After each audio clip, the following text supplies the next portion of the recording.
Welcome to my session Development with Go for SQL Server 101. Go, also known as Golang, is a programming language in which Docker and Kubernetes were developed.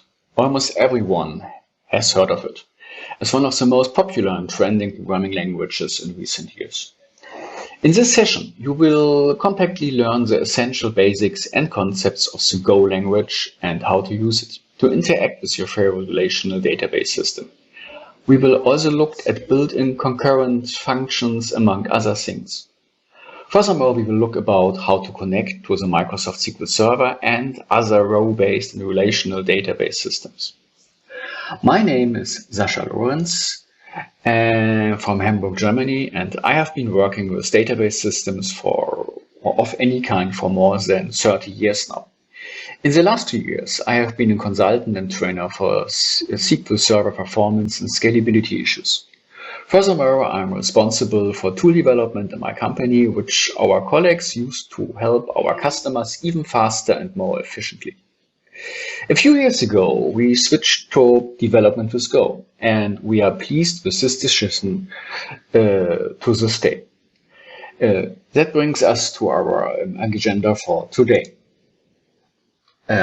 We will talk about some basics like variables, functions, more about why Go and what's special about Go. We will talk about, of course, how to connect with a relational database like Microsoft SQL Server and Postgres, MySQL, and all the other row-based relational database with the generic database SQL package from Go. And we will talk about this concurrency thing, because one of the most prominent selling point for the usage of Go is the built-in possibilities and features for concurrency. So we will learn, or we will start to learn, how to use it and how you can build your own tools around concurrency. We will build a small, tiny workload test tool for our SQL Server here. But what is Go? Go is an open source programming language released by Google in 2009. The primary use case for Go is the development of fast and scalable backend services. Therefore, there are no native functions for creating any kind of graphical user interface or any kind of user interfaces. There are some third-party libraries out there. It's achievable, but most of the time you will create backend services. So, unlike some other programming languages, Go did not come about by accident. Instead, it was designed by a team of extremely capable veterans of software development under the umbrella of Google. Go was designed with the following ideas in mind. First of all, the language should be easy as possible to learn and read. For this, some popular features offered by other languages were sacrificed. These included object-oriented programming as well as classes and inheritance. These constraints should reduce the complexity of code readability, and so Go should be easy to learn and has only a handful of built-in features. Furthermore, it's emphasized that there should be only one current way to solve tasks, because of the limited possibilities of feature. Another important point is that Go was designed, as already mentioned, with the intention to support concurrent execution of hundreds, maybe thousands of threads, or rather so-called Go functions, Go routines. Concurrency is therefore an essential component of this language. As you have probably noticed, Go is also often referred to as Golang. So Go and Golang both you can use in talks. This supposedly originated from the fact that the go.org domain was unavailable when Google started the project, so they used golang.org for the language. This brings us directly to the installation of Go development on your system. On golang.org or go.dev, you will find you can download for your operating system. And as you can see, Go is available for Linux, Mac, and Windows as well. And not only does Go run on these systems, but Go can also directly create an executable for these systems with just a command line switch, which is really useful, by the way. It should also be mentioned that Go does not require an installed virtual machine or any kind of runtime environment on the target system to execute, because each time native machine code is generated, and even a WebAssembly is possible when you need it. At the time of the session, Go is available in version 1.18. The provided development environment from the Go project does not include any kind of editor or even an integrated development environment. Theoretically, you only need a simple editor and you can start right away. As options for more convenience, there is good support for Visual Code from Microsoft, or a more commercial solution, namely GoLand by JetBrains. If you just want to start without any kind of installation, or quickly try something out that does not require access to other services, I recommend the Go Playground. It's a very useful website, and we will use this one for our start into the language before we do something more complex with our C++ server here. Then we will switch to Visual Code. There's also an official extension for Visual Code for Go, which is very useful, and I recommend it to install it. So let's start with some basics of the Go language and switch over to our playground.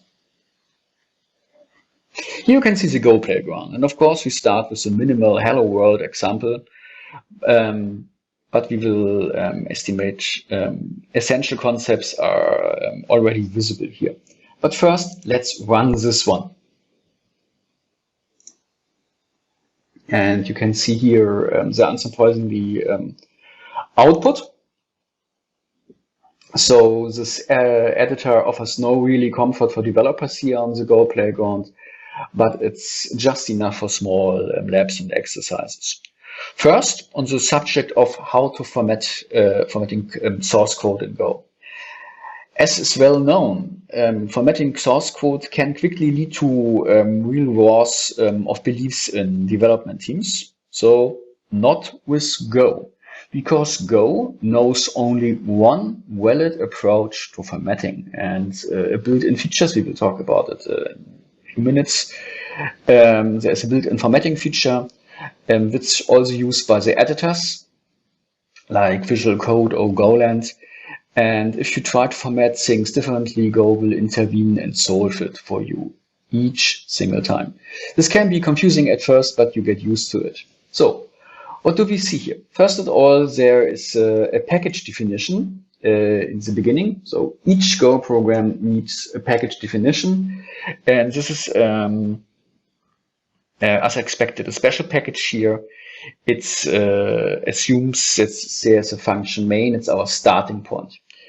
A package is a set of files in the same folder. All files that belong to the same package need to have the same package definition. For example, the SQL package, as a database/SQL package, is, you can say, a kind of library you can import, and so we will see over time there are many other packages we can utilize. So here's our function main as we expected, and if you have previously worked with C or C++ or that C#, this might sound familiar to you. Go has taken over some of these things from C. This main function is the entry point for the execution of our program. This line imports a package named fmt ak format. This package contains various ready-made functions for formatting and output to the console. As already mentioned, Go does not know anything about graphical user interfaces, but it knows about the console. This package also contains rudimentary functions for entering values via the console. The function print line is used here to output our value, in this case a string, to the console. When we now switch to the next playground, we can see here now I've added a very simple function here. You can see we need the keyword func and a name, our parameters, and here no return value. About return values we will talk in a few minutes. And we have here also to print our parameter, our string here. So when we want to utilize this one, we can say yep, and we say hello dp. So, and then we will run it. We have here our output. How it's about variables? Variables are like in other programming languages, we can declare them and we use var, s, and then comes here our string, and we can also say this initializing value. So we can utilize it, we can format it, and we can run it. It works. To show one more important thing here, what is quite of confusing for beginners or starters in Go, when you declare more variables. In other programming languages, it's possible to have multiple variables, but Go is very strict because we will never use this as one variable here. So we can format it, but when we will run it, Go is running into an error, so the compiler is running into an error. It's not a one-time error, it's a compiling error. This S is declared but not used. So each time you declare a variable, Go expect you will use it. When you have variables on objects that will not use, then you will running in a compiler error. So this is important, and we will see how to work around this thing in a few minutes or a few examples later. One more thing, this is a long version, how to initialize, also how to declare and initialize a variable. There's also a short version of it, a shortcut. This is one. So we now say there's a variable s, and from our initial value, Go can see this is okay, this is a string, and so this should run a string. And many times you see this is in code as well. And you can see this also works very fine and very common in this way.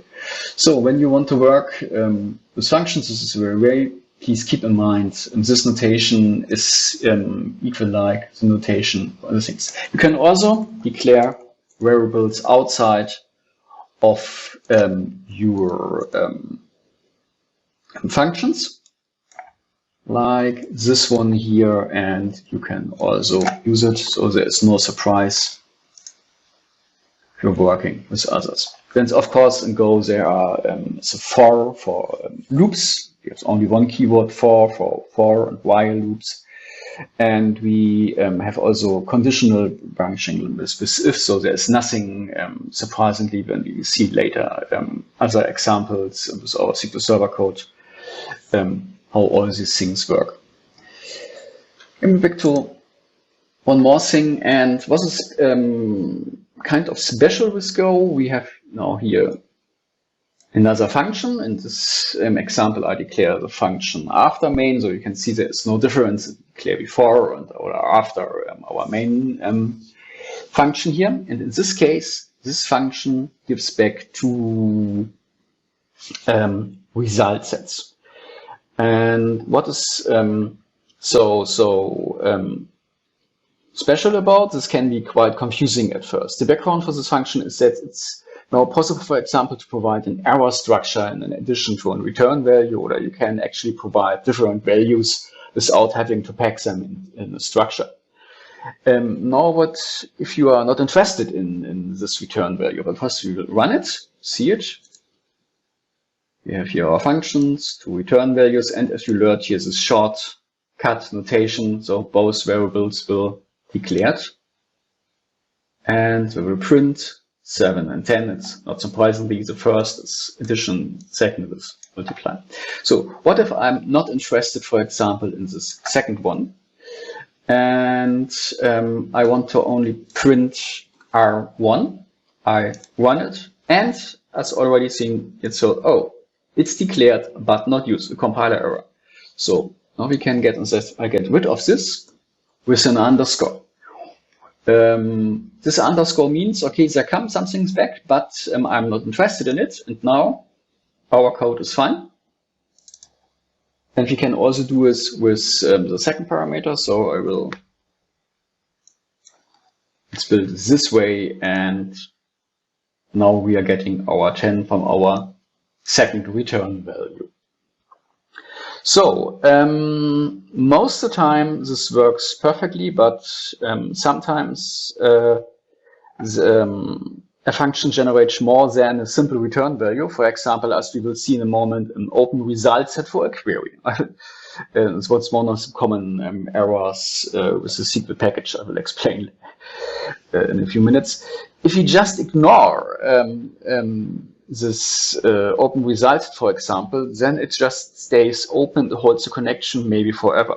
But more that, as I said in a moment. So just of the time, the underscore can use like this example here, but there are sometimes surprisingly exceptions of the rule. But when you take a look into examples on the internet or in books, you will find often these notation with an underscore. So please do not too excited, too surprised. It means I'm not willing to use this variable. I cannot suppress this variable, so I'm not interested in it. The underscore means please don't declare anything. Forget the value if it's possible in this moment. So one more important thing we have to mention is the defer command. The defer command is sometimes a bit confusing. Defer is called defer because it postpones in function call. This doesn't sound very useful at first, but it addresses a simple and beautiful idea. Every time you create something, open something, like an internet connection, like a result set, you see me talking here about database connections, whatever should later be closed, deleted, or destroyed, then it can be easily become a source and error because you forget to close it or your code jumps around. So defer is therefore a very often seen command in Go code. Here we see 3 function calls and 3 times the command defer. The essential part here is that it becomes clear that the postponed functions calls are processed in reverse order. I will show you. First, we have here our function call f1 and also in defer f1. This means we will execute immediately f1 and we will later execute f1. This later means at the end of our function, this is here. Then we execute immediately f2 and later f2 to close it, as an example, and f3 and later f3. So now it's the case here when we run it. You can see that f1, f3, f2, this is immediately, this is f1, f2, f3, and then in reverse order, the last defer, the second defer, and the third defer. So this means that they will process in reverse order. The last defer comes first, and so on and so forth. Defer is executed in a nested fashion, so to speak. And you will see defer in many examples for database, because you have something to create, connection or result set, and you want to be sure to later delete, destroy, and close it. So far to the basics here of the thing, and I've also in the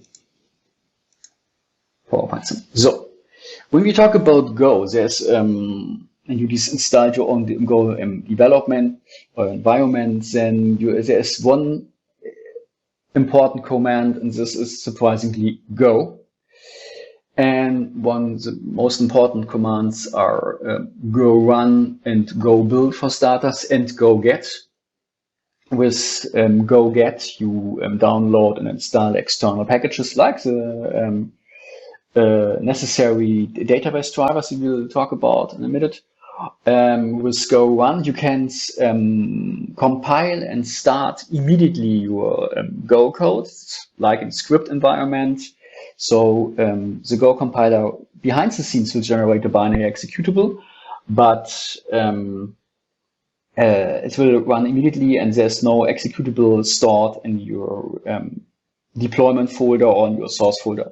With Go build, you can compile your code and it will generate an executable in your folder, so don't be surprised. And there are more commands, built-in test system, built-in document system, and this is the formatting system for your source code, and this will called, for example, from Visual Code or Go land. And there is also more with Go about Go command to manage your dependencies with packages, and so there's one more meta structure like module, and this module is a set of packages and control all the dependencies of your third-party packages you will use in your code, and so on and so on.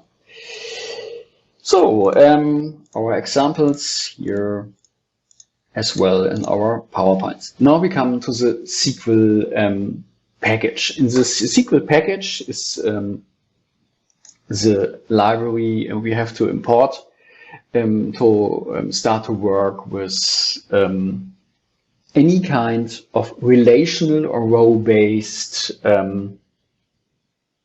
databases. So, and the second package we need is a driver. So when we take a look here, first of all, this is the generic SQL package. And the whole time you work with a relational database, you will only utilize functions directly from the SQL package. And behind the scenes, Go communicate with a driver here. And in this case, because we talk about Microsoft SQL Server, we utilize this open source driver, which is very capable, and here we see we imported it as well. Important here, this is our driver, is this one. Here's an underscore. And this underscore is not a typo. As already mentioned, with variables, Go is very strict that you only use variables for that you use in your code. The same for packages. When you Go will deny the importing of a package you will not use in your project. So, as already mentioned, when we deal with relational databases, we will only use generic functions from the database SQL package. So how to convince Go that we import the driver? Well, we put an underscore, an anonymous underscore in front of it. So Go is fine with it, will not question it, and everything is good. So when you start, please do not forget this underscore at the moment. These are the features of this open source driver for SQL Server. It's super fun. It works with 2005. I hope you are not on 7 or 2000 in this moment. It will also work on Azure databases, so everything is fine on this one. This will support encrypted sessions, SQL authentication, Windows authentication with Azure, always on, really groups things, and for fans going notifications. So we can work with it. One reminder here, when you start with your Go journey with SQL Server or with others, and you want to utilize a package in your project, in your module, then you have to import it in your environment. And this is also done with the Go command, in this case, go get, and then the full package name, which also leads to in this for this GitHub repository. So you can, from Go, directly import packages from GitHub. You don't need no package manager behind the scenes. So the Go command is not only the runtime and the compiler and the formatting tool, it's also your dependency management system. And all in one, this one command, Go. So now we come to define the database connection. with database connection means we have here a call for the SQL dot open. This is from our SQL package, your parent.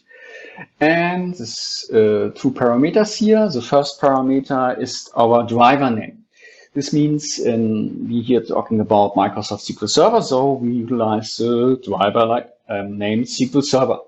And we want to talk with MySQL, for example, we need another driver, or Postgres, we need another driver, Oracle, we need another driver, and there are dozens of other drivers that are capable to work with the database SQL package here.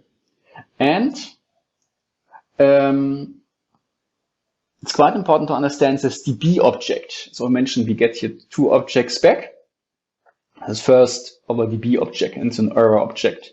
So you have to deal with error handling, but sorry, it's beyond the scope of 1 hour here to get an insight of Go. So concentrate here on the DB object. The DB object represents not a connection, not a single session with your SQL Server.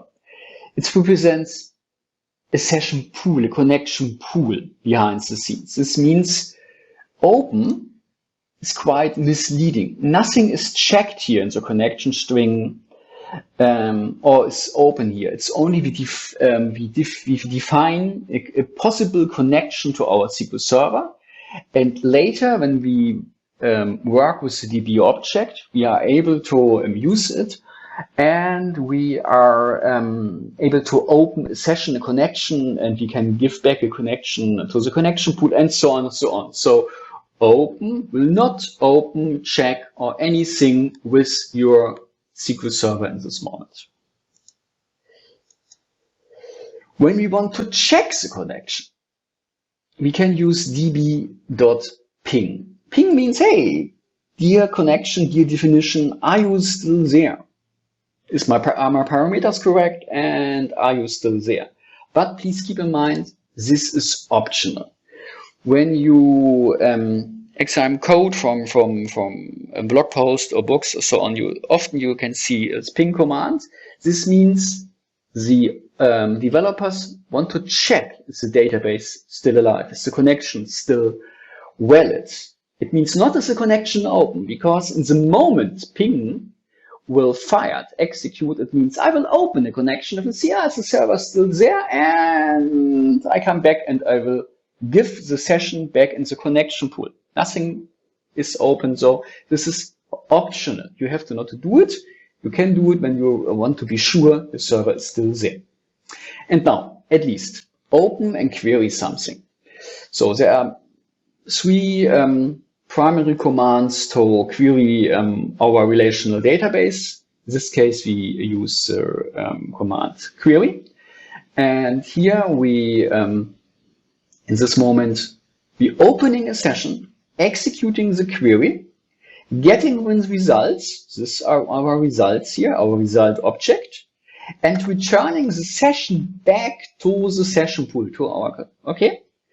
This means that this thing will open our connection. Okay? So, and it's quite important that you close your result set in this moment. When I work with starters in the Go language for relational database, I see oftentimes that, okay, but why I have to care about this objects will automatically close.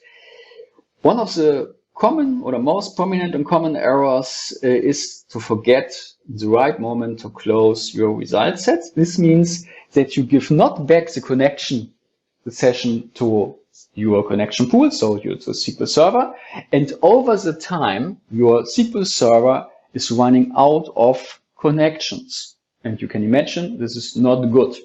So please be aware each time it's important to close your result set, and we have already learned how to work with the defer behind the scenes. So transactions versus connection pool. When we want to work with the transaction, actually here you are quite familiar with transactions, with the idea of transactions in SQL Server. So you have a begin and commit or rollback. So there's another command when you only want to execute a statement without any kind of result set. So you can try to get your DB object, make it begin, and say, okay, now I have open transaction. I can do my query execution. In this, for this example, I show you query row. This will not give you back a result set. It will only give you in one query row back. So when you want to only query one value, or you select top one, for example, or you want only one line back, so you can utilize query row. We will see more examples for insert and for in a few slides.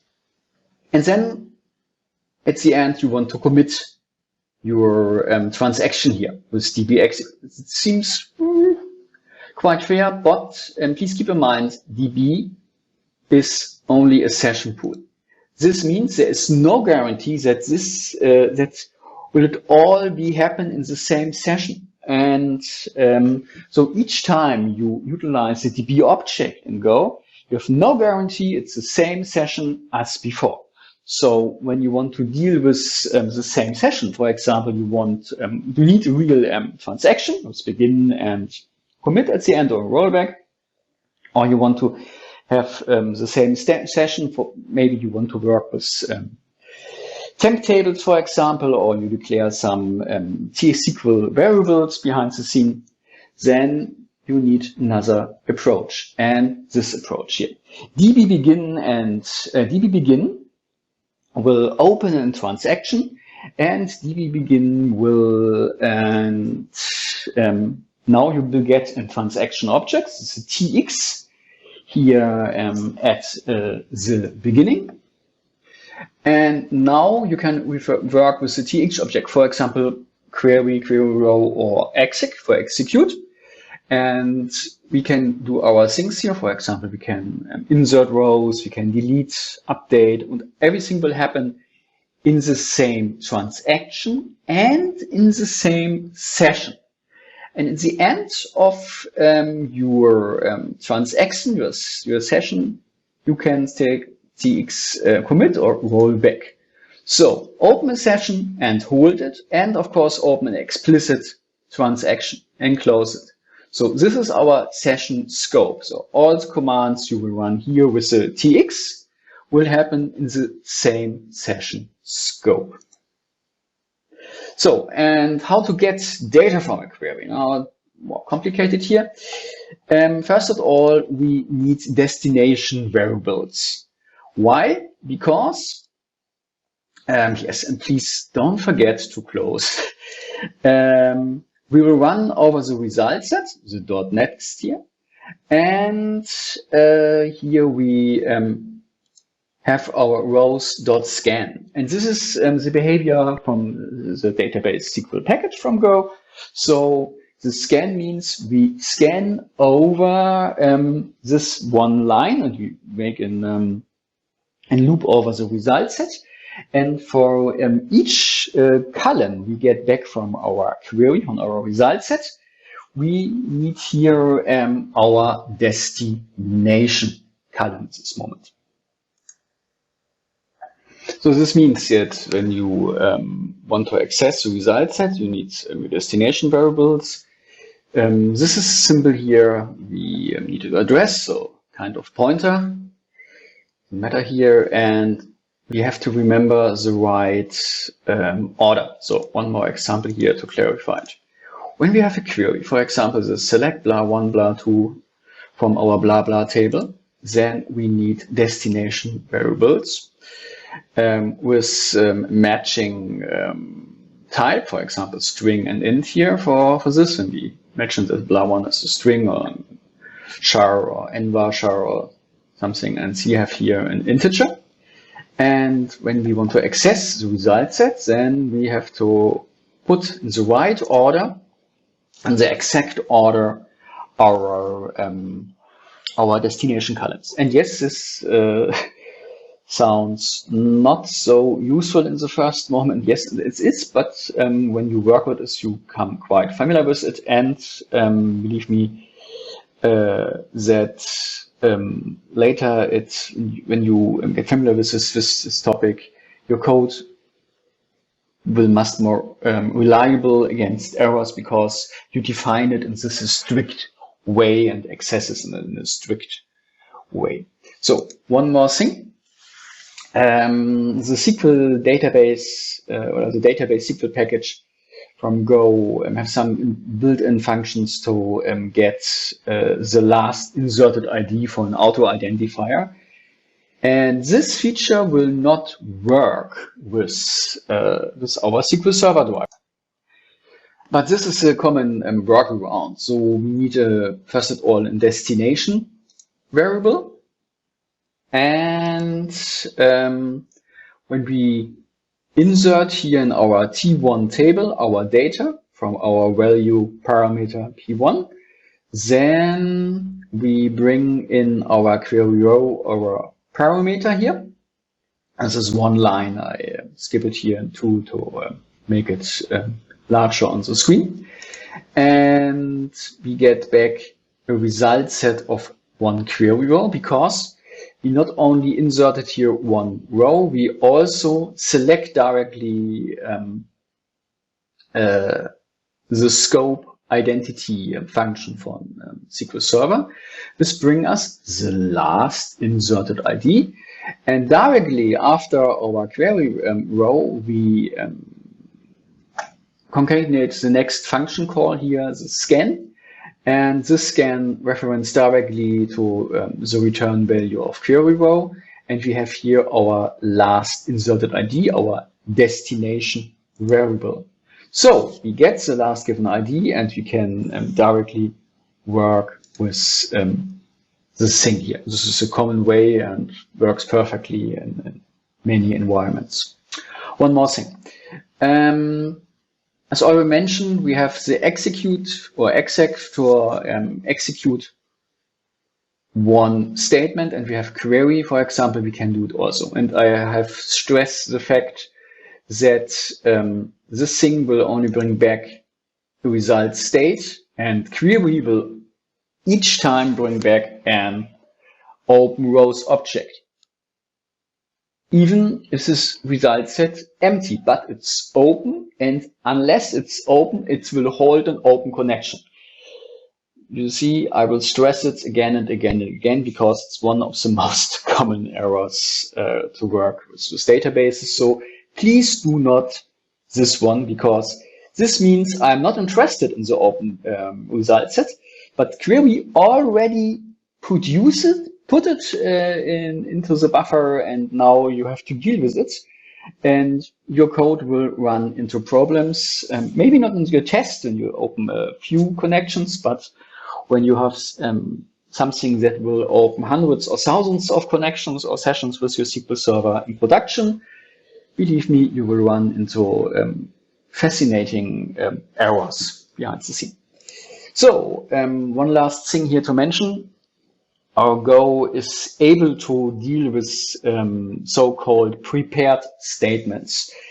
And these construct is more common in the, for example, my SQL world. We examine it for SQL Server, and we found no real usage of it because of SQL Server's internal architecture of plan cache and so on. So there is no real usage to prepare a statement and then query the statement with the finished plan, because SQL Server do it internally. So you can use it. You can use it for MySQL, for Postgres. There is it's quite useful. Not so for the SQL Server world. Okay, let's take a short look into one real program with some example code here. Now we are in my Visual Code, and you can see many things I already mentioned. So we are here in my folder for my demo 01. This is my main.go. So it's my main package. I have some declarations for my module here, and it's very short system I use the database SQL package. As I already mentioned, I imported my driver and I use this to see.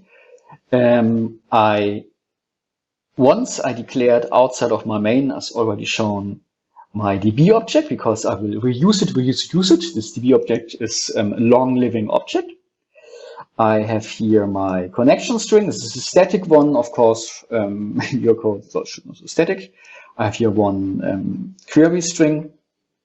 When you want strings over more than one line in Go, you can use this notation here with this one. So here I declare my open. Please keep in mind, this is not any kind of open connection. It means I will declare or define my connection and store it in my DB object. So, and I have here defer for close. So now I query here my query string.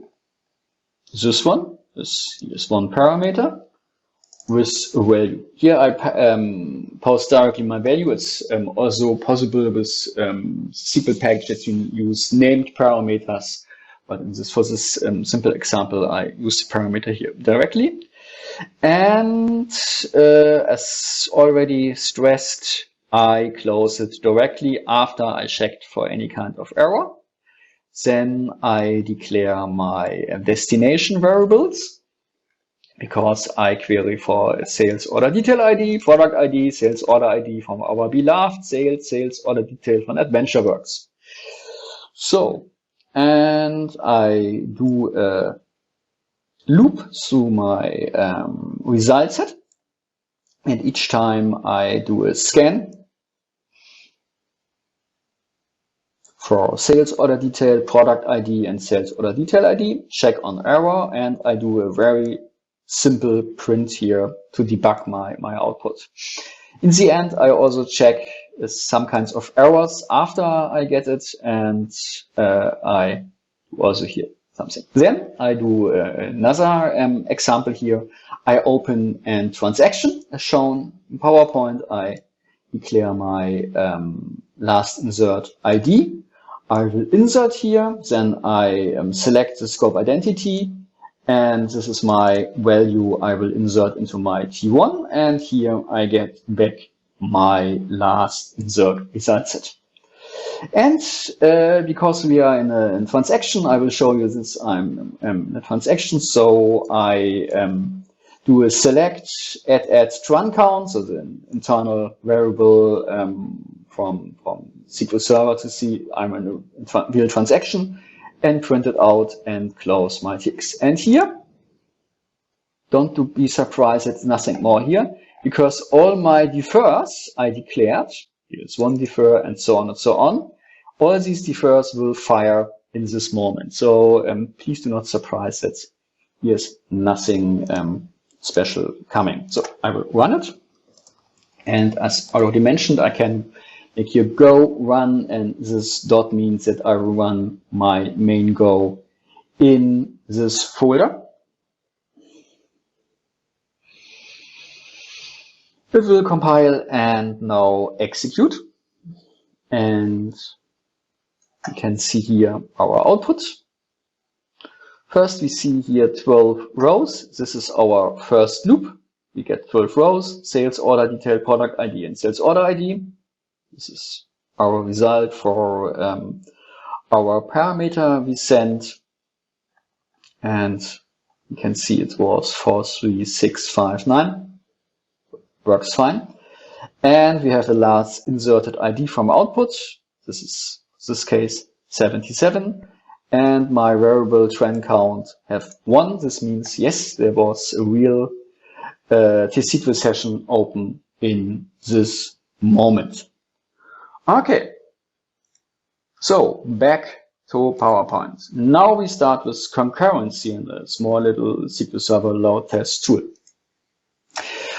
Concurrency is built in Go with a Go routine. A Go routine is a lightweight thread managed by the Go routine. What this means? Other languages that deal with concurrency utilize concurrency operating system threads in Windows or Linux or so on. But these threads most of the time are heavy objects, heavy CPU, heavy memory footprint, and so on and so on. Go managed is by in the Go program, in the Go library behind the scenes, is able to deal with hundreds, thousands, sometimes 10,000s of concurrent Go routines. And this makes this language very useful for scenarios with concurrency and parallel execution, like in backend services. How you can start an function as a Go routine? Well, with the command Go. And you see many times they refer to go here, go there. Yes, but there's a Go command for compile it. There's a Go command in the language itself. Okay, the language named Go. So this means this function will start as a Go routine. When we go here into some example, I will show it directly in the playground, so we can play around with this. Here. So we have here our function say, as we already said, and we have here, we delete this Go, and we go into it. We see that we run it. You can see hello world. So now I want to start this one as Go routine.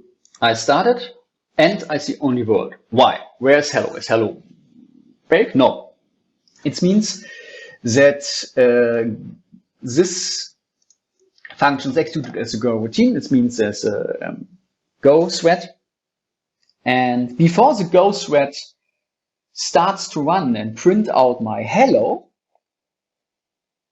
it's execute world and it's end my main. So, and here our program stops before this is able to print hello. And each time we print it, we see only world, because we are not waiting for our concurrent Go routine. So the most time when you deal with concurrent or parallel code, it means you have to wait for someone.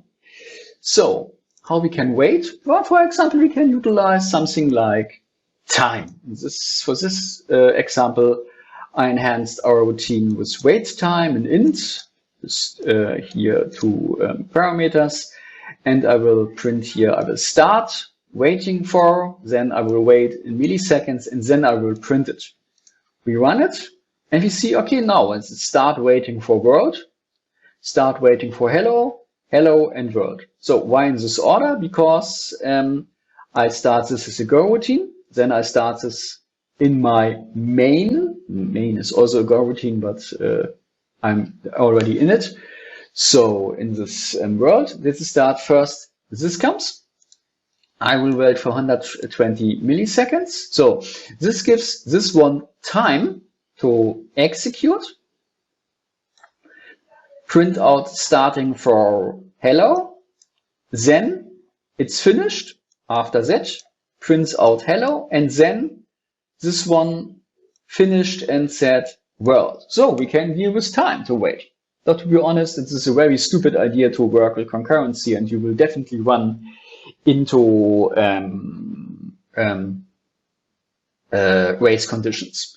So there are much better approaches. So one approach here is that we can use the wait group. And with this wait group means now we declare here a wait group objects from the sync package.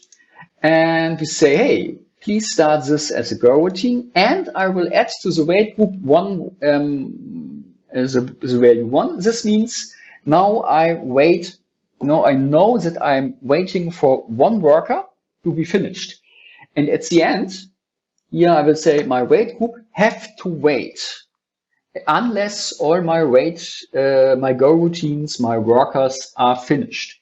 So, and in our say function, we have now a defer wait group done for our wait group variable. And this means, oh, now I'm done. This defer means it will execute here. And it means, okay, when I'm done, then the value 1 is subtracted from our wait group. So this means we start this, we add 1, we start this, we add 1. So we have 2 workers. We will wait 2 workers finished. And each time a worker is finished, or say is finished, this will make done. It's minus and minus 1. So we will run it. And we see, okay, now we see our world and hello. This means this will, in this moment, execute first because we have nothing added to control the order, in which order all these things happens. So we can also use it to play around a little bit with our SQL Server. When we go to SQL Server to our weight group example, this is the beginning is like our first example. We have a connection string here. It's a static connection string, as I mentioned, and then we come here to new code. This code will deal with command line, because I'm later, as you can here see, I will have a command line connections, how many connections, concurrent connections I want to use to stress my SQL Server, how many times should my query fired, and what's the name of the file with my query. And this is SQL1. Take a quick look into it. This is a simple query, top 100, font, sales, order detail. So it's a very simple thing. And so we have our 3 variables. We start here with our weight group, as we already see. And now here we have our concurrency, and in our concurrency example, this is the same code. You see, this is an anonymous Go routine. It means it's Go and then func without a name from here to here. And we add, each time we add an anonymous Go function here 1, and we wait for it.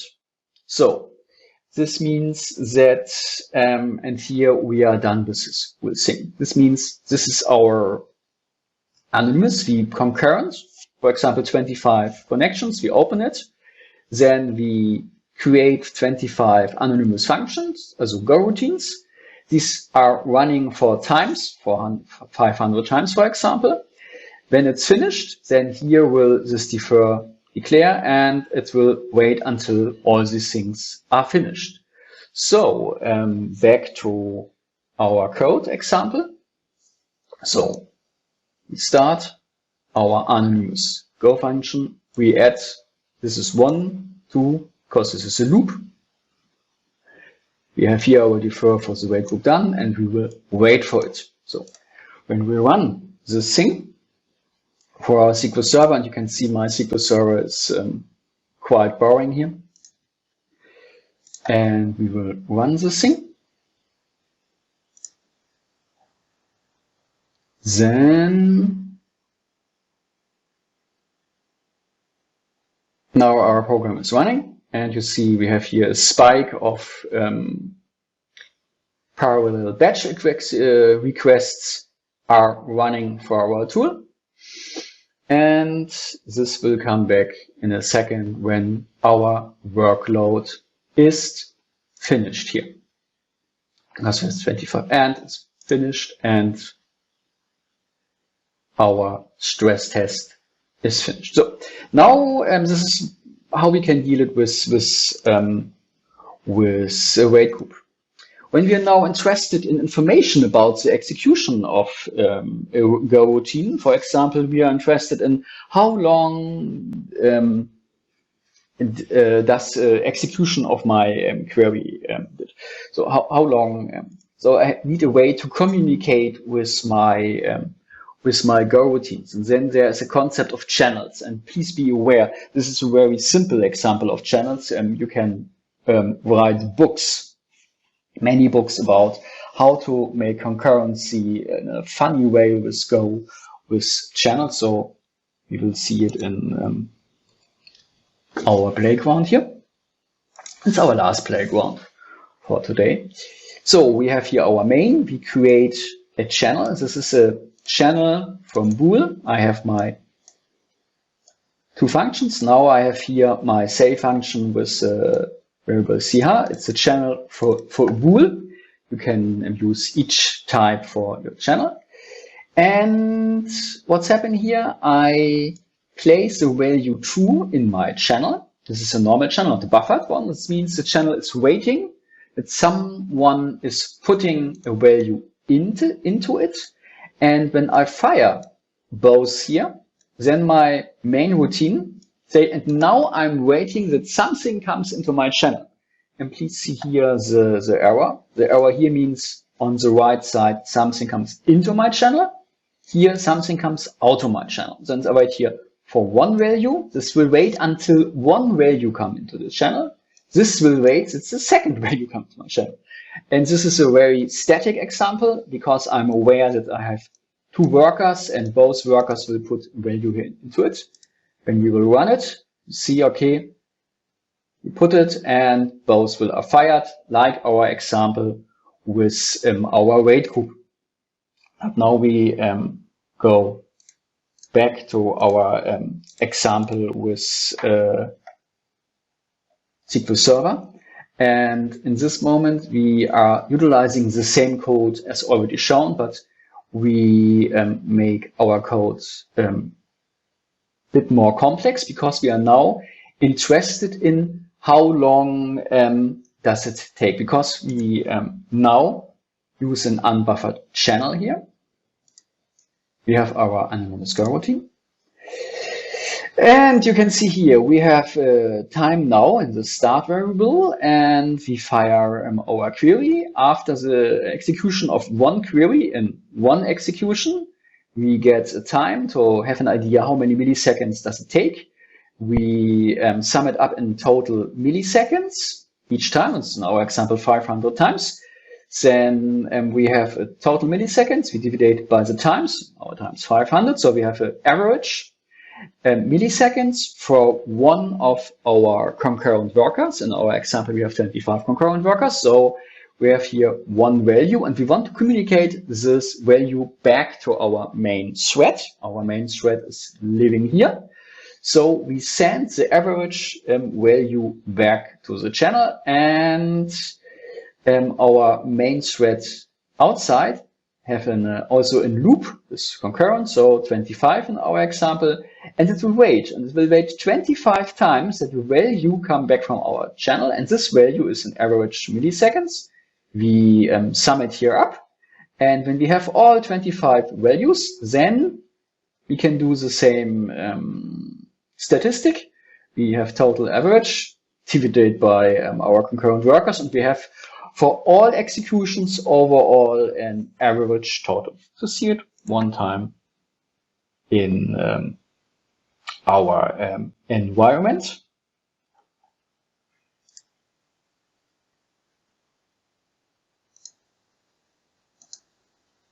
This is exactly code here, and you can see this is the same code as already our flags for parameters, and here's our code now with the channel and the communication for the channel and the average here. And when we run our example here with the channel, 25 concurrent workers, 500 times.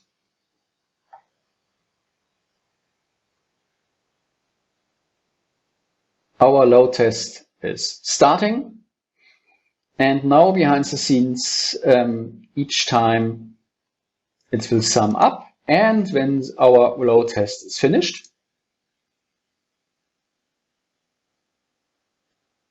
dum-de-dum-de-dum, kind of elevator music. I'm not good at singing. And it's finished. We get here our average total for 45 milliseconds. It's not so bad. This is a printout of the thing. So, and this is a way how you can utilize channels for your code. So, that's my Go 101 for SQL Server developers. Thanks to Microsoft to sponsor this event. Thank you to be with me. Please keep in mind you can give feedback and conference feedback. Please visit our sponsors and experts here on the conference, and have a nice day. Thank you for your time. Bye.